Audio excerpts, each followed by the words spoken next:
क्रांतिकारी विचार, बोध गया, दुख कि वो किसी भी धर्म ने कभी स्वीकार नहीं किया।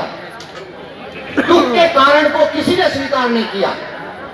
सिर्फ भगवान बुद्ध ऐसे थे कि जिन्होंने दुख के कारण कहा कि दुनिया में दुख मौजूद है, लेकिन दुख के कारण है। अगर कोई मनुष्य उन कारणों को जान ले तो निश्चित रूप से उसका निवारण होगा। एक बात उधर वो भी चल रहा है। साथियों, आ जाओ सब लोग। तमाम जो मंच ने कहा कि जातिवाद खत्म करें, जाति भारत की सच्चाई है और इस देश के दलितों को जितना जल्दी जान लें, क्योंकि भारत में जाति की तख्ती गले में डालकर जातिवाद के खिलाफ सिर्फ भारत में ही बोला जा सकता है, किसी और जगह नहीं बोला जा सकता। मान्यवर काशीराम जी ने जब से जाति को दलितों की ताकत बनाया है, तब से कुछ तथाकथित लोग ये जाति मिटाने का कार्यक्रम करना चाहते हैं। एक बात। दूसरी बात, बाबा साहब ने ये सच है रोटियों के लिए मत जियो, जीने के लिए रोटी खाइयो, कि आज भारत में राजनीति के पीछे धर्म है, कहीं ना कहीं धर्म की पॉलिटिक्स है। मेरा मानना यह है कि धर्म की लड़ाई को कोई भी धर्म से नहीं जीत सकता। भारत में धर्म की लड़ाई को खत्म करने का एक ही तरीका है कि सामाजिक न्याय की लड़ाई जितनी बुलंद होगी, उसी दिन भारत के अंदर कहीं ना कहीं जो धर्म की लड़ाई है, जो धर्म की राजनीति है, वो कहीं ना कहीं खत्म हो जाएगी। भगवान बुद्ध से पहले धर्म एक धंधा है और वो बह पे पनपता है। तमाम धर्मों ने बह का व्यापार किया। भगवान बुद्ध ने पहली बार दुनिया को बताया कि धर्म कहीं ना कहीं मुक्ति का रास्ता है। दुखों का कारण जानो, उनका निवारण करो। उनके निवारण में ही सारी चीजें कहीं ना कहीं छुपी है।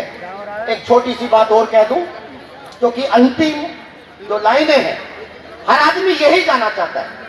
देखिए, हम दलित समाज के लोग हैं और एक बात मैं जरूर कहूंगा कि जय भीम के नारे लगाने से अगर बहुजनों की एकता टूटती हो तो मुझे ऐसी एकता के ऊपर चर्चा नहीं करनी। इसी सभागार के अंदर 1953 में बाबा साहब से कहा, बाबा साहब ने इसी मन से कहा, मेरे तमाम लोगों से बात हुई कि ये देश राजनीतिक रूप से आजाद हो रहा है। ये देश सिर्फ और सिर्फ राजनीतिक रूप से आजाद हो रहा है। इस देश में जाति रहेगी, इस देश में धार्मिक गुलामी कहीं ना कहीं रहेगी। मैं अपने अनुयायियों से यह अपील करता हूं कि 1857 की पहली आजादी की लड़ाई, दूसरी आजादी की लड़ाई में कहीं ना कहीं देश आजाद हुआ। ऐ मेरे अनुयायियों, इस देश में कहीं ना कहीं तीसरी आजादी की लड़ाई को जिंदा रखना चाहिए। जो धर्म की आजादी होगी, जो सामाजिक आजादी होगी, जो सांस्कृतिक आजादी होगी, जो शैक्षिक आजादी होगी।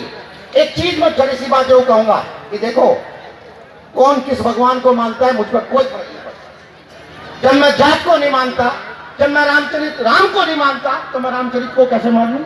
आप क्यों चर्चा करते हो भाई? क्यों चर्चा करते हो? क्यों चर्चा करते हैं? हमने जितना समय सामने वाले को कोसने में लगाया है, अगर हम उतना समय, उसका 1/10 समय भी अगर भगवान बुद्ध की अच्छाई, दलित मूवमेंट की अच्छाई बताने में अगर खर्च करते, तो कहीं ना कहीं ये देश आज भूतमय हो चुका होता। एक छोटी सी बात के साथ, अभी एक हमारे साथी ने ये बात कही, दलित क्या है? मुझे दलित होने पे फख्र है।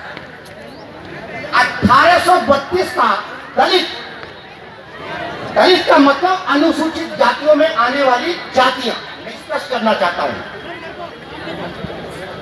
1832 का दलित ये कह रहा है, अंग्रेजों से एक चिट्ठी लिख रहा है, अहमदनगर एक जगह है, कि मुझे अंग्रेजी शिक्षा चाहिए। 1832 के दलित को सही से हिंदी नहीं आती थी, उसकी भाषा देखनी ना, कहां लग रहा है वो। 1832 का दलित अंग्रेजों से ये कह रहा है कि मुझे अंग्रेजी शिक्षा दो। ये उसका दलित मूवमेंट है। 1907, आज आप जाति मिटाने की बात करते हैं, एक चिट्ठी और बताता हूं आपको। 1907 का दलित, 1907 के दलितों ने एक चिट्ठी लिखी जनगणना आयुक्त को कि हमको, हमारी जाति को, हम हिंदू नहीं है, हमको अलग किया जाए। और आपको पता होना चाहिए कि भारत में 1931 में जातीय जनगणना हुई थी, लेकिन दलितों की आबादी कब हुई थी? 1911 में। 1911 में 10 मानक थे। 10 मानकों के आधार पर तब के तात्कालिक जनगणना आयुक्त ने दलितों की आबादी को अलग कर दिया और दलितों की अलग आबादी के आंकड़े थे, जिसने कहीं ना कहीं दलितों को आरक्षण दिलाने का काम किया। 1921 में बाबा साहब ने कह दिया था कि ये हमारी आबादी है और हमको इतना आरक्षण चाहिए। देखिए सर, तमाम बातें होंगी और बहुत सारी खामियां होंगी, लेकिन एक बात मैं जरूर कहता हूं कि दलित मूवमेंट आशावादी है, वो बहुत आशावादी है। उसके नेता निराश हो सकते हैं, लेकिन वो कहीं ना कहीं आशावादी है। और मेरा मानना यह है कि आने वाला समय दुनिया इस बात को जानना चाहती है कि ये दलित खाते कैसे हैं, ये दलित सोचते कैसे हैं, ये दलित करते कैसे हैं। पूरी दुनिया ये जानना चाहती है, क्योंकि अम्बेडकरवाद पनपा है, बहुत मजबूती के साथ पनपा है। एक छोटी सी बात के साथ मैं अपनी बात खत्म करूंगा। मुझे ऐसा लगता है कि दलित मूवमेंट में जो सबसे महत्वपूर्ण चीज होगी वो होगी सांस्कृतिक पहचान। वो होगी कहीं ना कहीं सांस्कृतिक पहचान। जो आपकी पहचान है, जो आपके कपड़े हैं, जो आपका खाना है। मुझे अगर लहसुन पसंद है, अगर मुझे प्याज पसंद है, तो मैं प्याज की बात करूंगा। मुझे अगर चटकीले भटकीले रंग, एक लाइनें थी द कलर्स ऑफ दलित, कल वही लोग ये कहते थे कि ये रंग क्या है, ये दलितों के रंग है। आज वही लोग ये कह रहे हैं कि नहीं, ये रंग सारी दुनिया पहनेगी। मेरा मानना ये है, चलिए मैं अपनी बातें रखी। नमो बुद्धाय, जय हिंद।